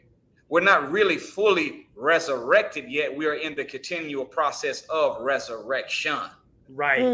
So that kind of math should keep us humble and hungry. Right. Hungry for new knowledge, new ways to do things, and back to constantly trying to be in improvement. We under construction. No, We are work in progress. It's like how the Honorable Minister Louis Farrakhan has put it. Don't believe that you have arrived. You know, in the moment that we become complacent and become comfortable in our marriages and our relationships, that's when we start losing. Or really, we're really losing at that point. No, we got to keep growing. Keep growing. The goal of marriage, so teaches Prophet Muhammad, peace be upon him. He said marriage is one half of faith. Right. And this is not a spiritual belief system that occupies the mind. When he was talking about marriage being one half of faith, he said faith, minister said that faith is the journey to become one with God. Right. So marriage is a process that gets you halfway toward becoming one with God. So that process, you know, who has become one to the point that they never have to apologize. They never make a mistake. They never offend their mate. They never say anything in the public or do anything in the public that embarrasses their mate or that their mate has to pull their coattail on. They are so in sync with one another that everything that one thinks, they don't even have to speak. What they think is brought into existence before they ever ask for it. That's what oneness looks like. Right. So we haven't got to that category yet, because we still are having to apologize. We still have to be corrected. Somebody still has to hint around that, drop a seed, ask for. We still are in the process. So don't think that you are what you are not. Come on. No, courtship before marriage, and guess what? Keep on courting after marriage too. Absolutely. You know, go ahead, Sister Michelle. I'm sorry. No, well, you may want to go because I really wanted student minister Brother Nuri I want him to give advice, because one of the things that I realized, you know, as I was going through school and learning about myself and developing when I was younger and up until now, is that there's certain key things that I wish my mother and my father would have told me as I was going through my life, right? To get to a certain place. So, Brother Nuri, can you give advice, right, to from the young to the point where they hit a certain point at that teenage point that point where they're becoming just as an adult before they start having children, because I realize when it comes down to Black love or just a healthy relationships, it really starts from how the parents are raising, or maybe how they were raised, or the point of when they're having children, or can turn the point as to how the child will develop and move out through life. If they have a good foundation, they have the support and the love, they know what a good relationship looks like, they tend to do a little bit better than those that are tripping and falling all over the place trying to figure it out. But I want you to give some advice. It could be maybe your top 3 advice. You know, even if you was looking trying back to give them the top 3. Well, listen, right? Yeah. You got. Yeah. I understand, and you know, our parents, for the most part, did the best that they could with what they had. That's right. That's right. But what they didn't know is they didn't have what they should have had. So remember in 1867, which was so-called 2 years after the Emancipation Proclamation, Congress met as they discussed Black people getting higher learning. They revisited the same discussion in 1923 when Howard University was being established. Both times the ruling was Black people can go and get a college education, but number one, they can't come to none of our colleges or universities. They got to go to their own. Number 2, there's 3 things that must never be taught to the slave. And that was the science of finance, the science of warfare, and the science of mating. That's right. What is the science of mating? Number 1, mate selection. Number 2, parenting the children or the offspring that come from the mate you selected. So the 2 things that we were missing when it came to the science of mating is how to pick a good husband as a wife or a woman, and how to pick a good wife as a man. Right. Then after the 2 came together, how do we properly nurture and evolve the mind of this son or daughter that we brought into the world? We weren't taught parenting. We weren't taught how to pick a mate and be one. So our parents did the best that they could without knowing that they didn't have everything they needed to have, and they needed to be taught new. Where did the institution of marriage come from? Who's the inventor?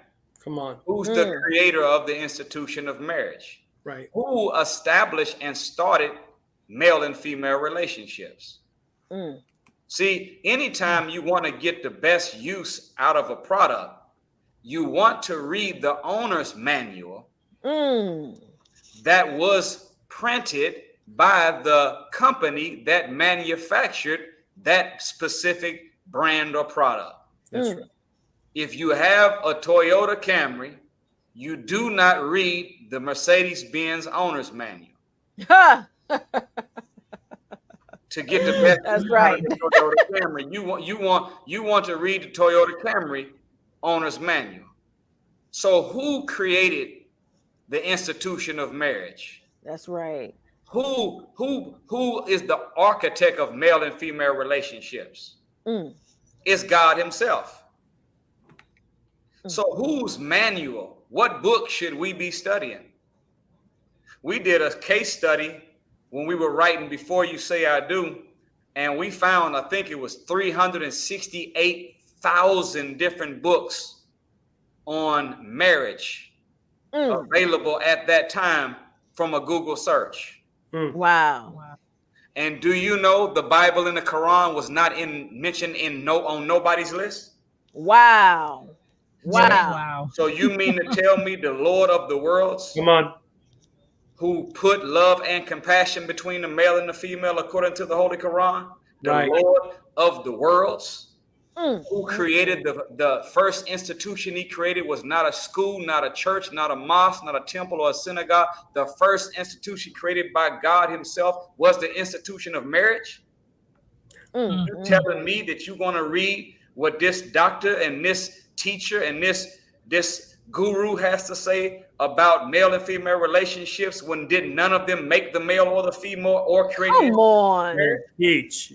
So to any young or old if you want to know how to get the best out of male and female relationships, you in an S550 Mercedes-Benz, why are you trying to read a Honda Civic owner's manual?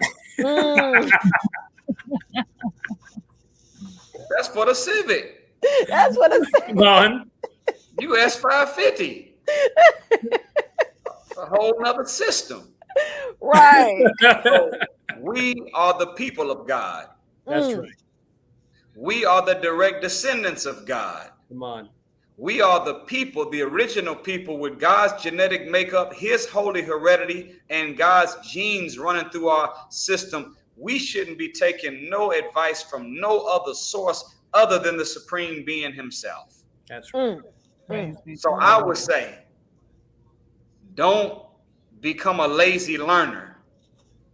Don't let this fast age of click this and watch this video and this reel and let that become your education for male and female relationships. No, put down the phone and the tablet for a minute and pick up the scripture and read what God himself had to say in the scripture about proper male and female relationships. If you're 3 and can read, start now. Beautiful. And that's what we did with Before You Say I Do. That's what we did with our book After You Say I Do. Right. We use every chapter has a quote from the Honorable Minister Louis Farrakhan or the Most Honorable Elijah Muhammad, which is scripture when you really understand it. That's right. Right. That's right. And every chapter has verses from the Bible and verses from the Quran explained with real life examples to it, that you will be able to milk the Quran, milk the Bible, and milk the teachings on male and female relationships. So that's what I would say to the young soldiers. They don't. You are a product of the originator. You got to go to your owner's manual. That's right. Owner's manual is the scripture. Study that. Right. Right. That's right. The teachings of the Honorable Elijah Muhammad, that will get you fueled into being yourself. And you'll be surprised. Do you know that birds and insects, no creature on the planet has to go to school or pick up a book to read on how to be a proper male or female to the other male and female birds or insects? My God. Come on. Only man needs to do that. Mm. You know why the bee doesn't need a book on love? Come on. It's because the bee is being himself. That's That's right. right. The ant is being herself. Right. See, when you operating in accord with your nature will inform you on how to properly interact. So studying scripture and studying the teachings of the Honorable Elijah Muhammad will feed and cultivate your natural God you. And you will become so much yourself that you won't need to look outside of yourself. You'll know how to be to a mate just because nature has informed you. That's right. But we do need to be completely re-educated, and it starts with that knowledge of self. So I'm saying that to say I don't want to give a top 1, 2, or 3. I'm just gonna make that the top 1. Right. and stay right there in the continual process of resurrection till death do you part. Accept your own and be yourself. You know, we have a yes. Go ahead. Can you do just a small commercial break and show Brother Nuri's books again? Absolutely. I was gonna say. Absolutely. No doubt. For sure. Well, there they are right there. There they go. Listen, Brother Nuri, you remember back in the days when you were young and you was on the streets, on the side of the, on the sidewalk, and, cars used to pass by in your favorite car, and you used to play that game called That's My Car. So we're going to do a game called That's My Book. So, that's my book. I got. No. Listen, we need more than one. Listen. Look, I got all of the books. The only one I don't got is the Black Woman, which I am ordering that tonight. But listen, I love that. You gotta get that. I know I gotta get it. So I can say that's my book, that's my book, that's my book, that's my book. Look, and everyone who's listening, you should also say that's my book, that's my book, that's my book. So please, Brother Nuri, www.NuriMuhammad.com. Go and Don't purchase mess that the up books. now. Come on now. That's what I'm saying. Let me repeat. www.NuriMuhammad.com.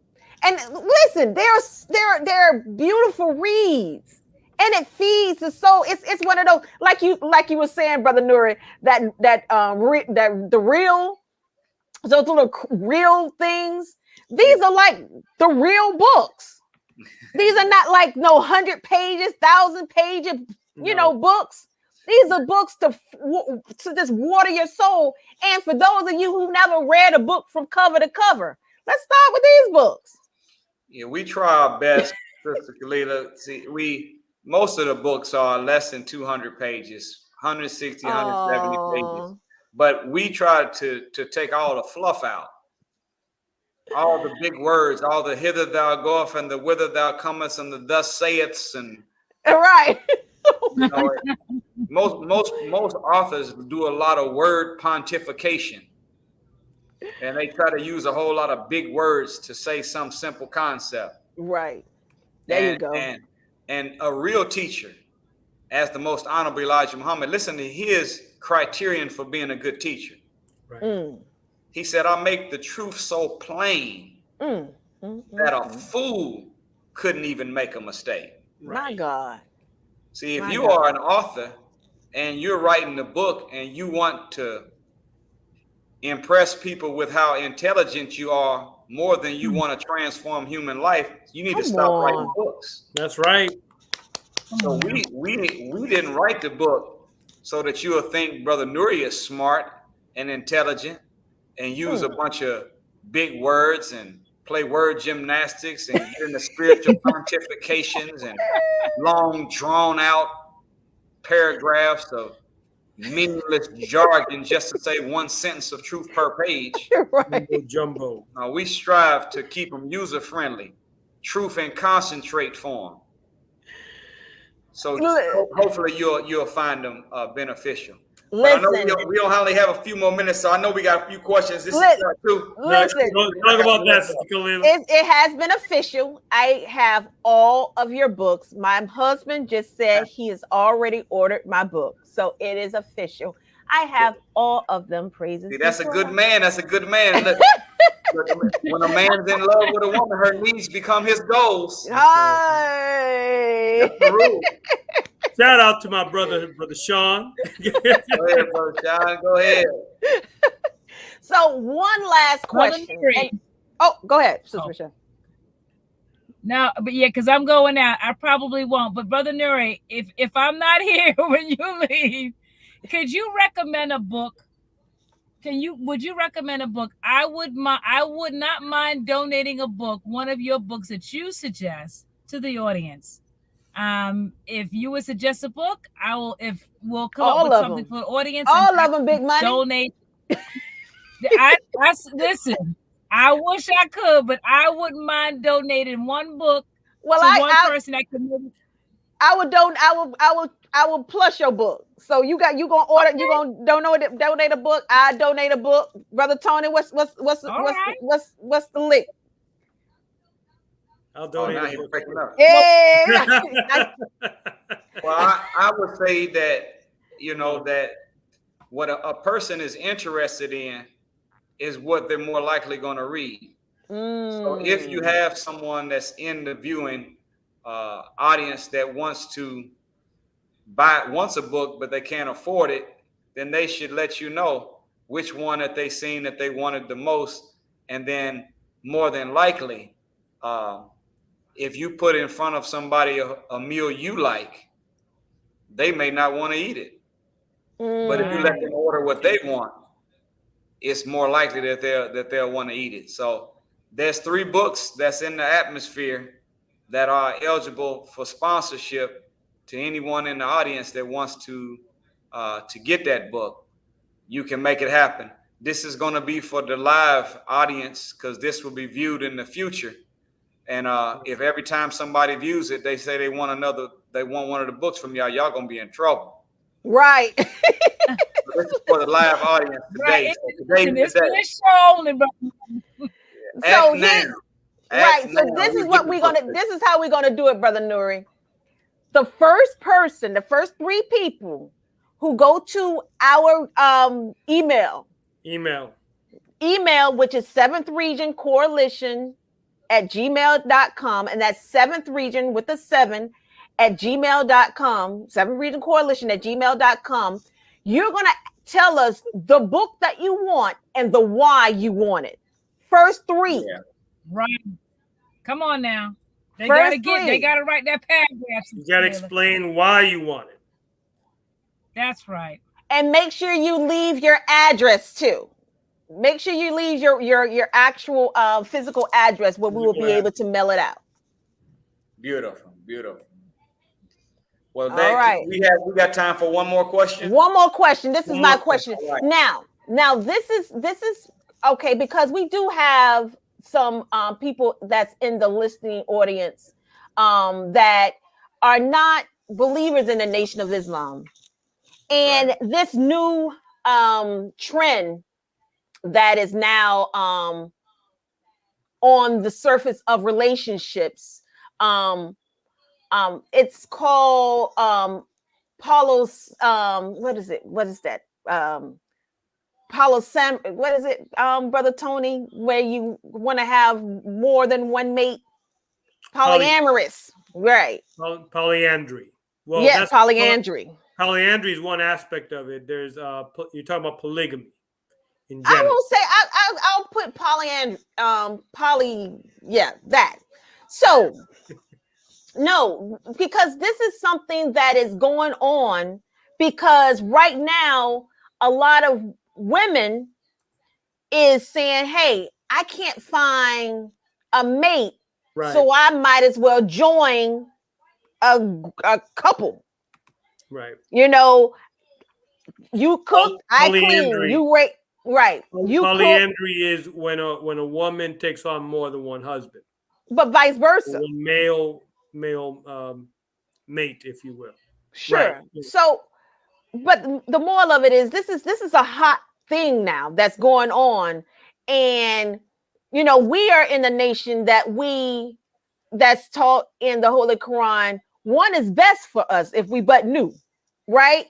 But can you touch on that topic? Because again, it's increasing in volume in regards to relationships. Relationships sink when there are too many passengers. Relationships sink when there are too many passengers. Whatever kind of poly it is. Polygamy,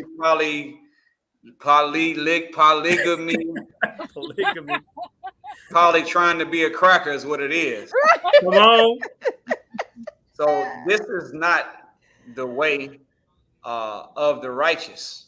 Right. The minister said this to us once. He said that a good man does not want more than one wife. That's right. So if I'm a man and I am in times of reflection, calculating and considering what I could do and should do to be able to have more than one wife, that is a sign that I'm not as good of a man as I thought I was. My God. My God. And the only reason that a woman wants to be a part of this kind of situationship, I won't even call it a relationship. It's a situationship. Right. Is because she thinks so little of herself. Her value has been reduced so much. Her appraisal of herself is so low that she sees herself as being unworthy. Right. One man actually loving just me, the one person. Right. So I'm saying to you, sisters, come on off that clearance rack. My God. And get back behind the glass where the real valuable stuff is at. That's right.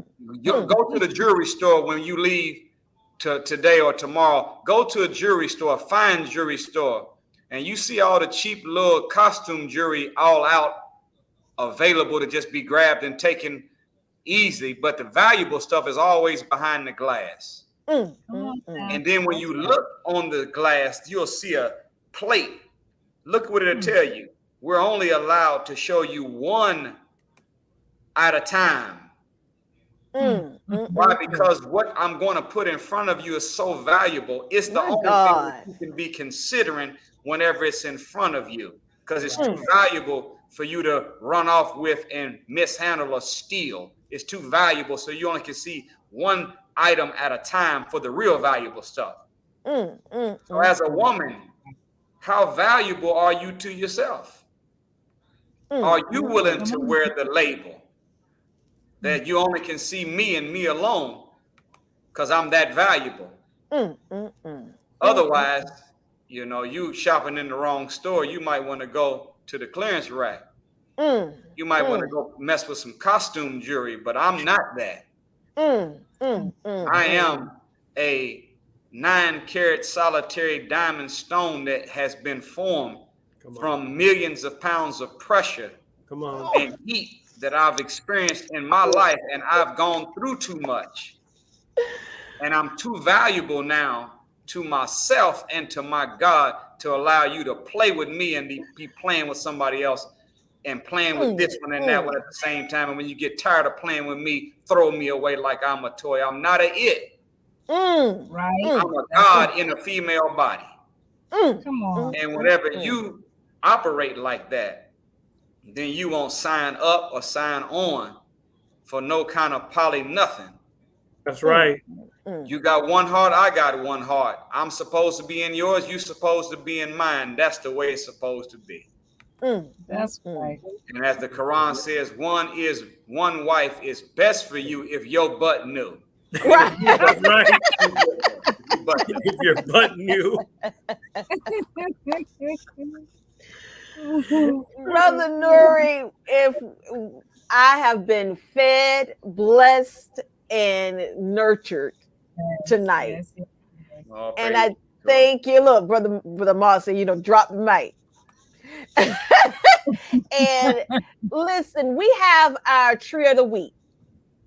And our tree of the week today is love. That's our tree of the week. And I'm going to touch in regards to why love is so important and what we need to do in order to nurture and continue on this LOVE train. The first thing is placing God in the center of your relationship. Come on. The second thing is great communication. The third thing is the willingness to forgive and sacrifice. The fourth thing is friendship. The fifth thing is fun, having fun.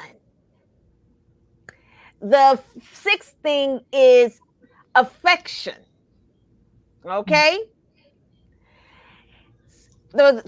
I think I'm on the seventh thing is satisfying chemistry. I gotta like you. Even though I love you, but I still gotta like you. The eighth thing is seeing the best in your partner. Yeah. The ninth thing is accepting change and evolution, evolving. And the last thing is practicing unconditional love. And that is our tree of the week, love. And if we don't have any questions, again, you see our dear brother information. Please support the books. My husband bought me one. And and for those of you who, again, you got the information in, okay. And the 7th Region Coalition at gmail.com, and that's 7th Region Coalition at gmail.com. And listen, Brother Nuri's Cash App. I'm going to make another pledge. Because listen, let me tell you something. What Brother Nuri does, he does it out the love of his heart. I mean, without said, when we asked him, hey, let's do a part 2, he said, let's do it. Without even no hesitation at all. No hesitation at all. If that's not love, I don't understand what it's called. But this is, man, it's sacrifice. This man got a family too, by the way. Did you hear about his wife of 28 years? So I encourage you to dig in your heart. I don't want to. You can get down in your soul if you want to, but please help and encourage. Because listen, that's one thing this brother's going to do. He's going to take this money and recycle it. That's right. Did you just hear his bio? He created, by the help and mercy of Allah and a group of like-minded brothers and sisters, to own, buildings, his mosque, and everything else surrounding it. Why not contribute to something that's great? So I'm honored, and thank you so much, Sister Kalila. Thank you, and thank you, Brother Tony and Sister Michelle. It's an honor and a pleasure, my brother. It is an honor and a privilege, and I pray to Allah, as we did before we came on the air, that even though that we are imperfect, that's right, that Allah will perfect His word in the hearts and minds of the people who hear the message directly today and indirectly in the future. That's and right. That will bring about that perfect change. We hope and pray that what we did tonight will be, as we said, for the one that does not have love yet in this way, relationship way, that it will help you to become the rich soil that you can have love planted into, and give you the seed of true love that you can plant in the rich soil of the one you meet. Secondly, if you already have planted your love, I hope we gave you some organic, no, not no Monsanto. We gave you some organic, not no Roundup. We gave you some organic fertilizer. No genetic modified nothing. To help make your marriage even better than what it was. So I thank you all so much, and look forward to being back with you all again on another subject in the near future. Praise be to Allah. Thank you so much again. We appreciate you coming on, Brother Nuri. It was a true, absolute blessing to have you here, and I appreciate everything that you have said and done, and we'll take everything what you said into consideration. It's all about application. So thank you. Thank you all so much. Assalamu alaikum. Wa alaikum salam.